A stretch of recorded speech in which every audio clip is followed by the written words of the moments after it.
بھارتی high commission نے فوجی عدالت سے سزا پانے والے اپنے مجرمان کی رہائی کے لیے اسلام آباد ہائی کورٹ میں درخواست دائر کی تھی، جس میں موقف پیش کیا گیا تھا کہ لاہور جیل میں قید 3 بھارتی مجرم اور کراچی جیل کے ایک مجرم کو پاکستان میں جاسوسی اور دہشت گرد کارروائیوں پر سزا ہوئی۔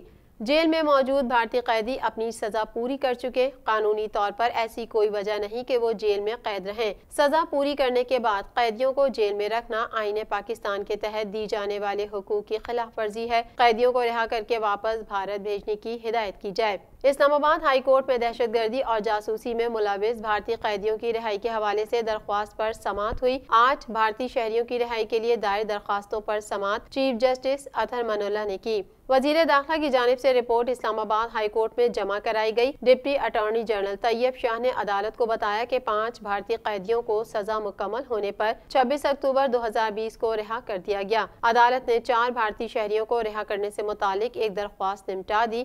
کیس کی مزید سماعت 5 نومبر تک ملتوی کر دی گئی۔ کیا ہوا؟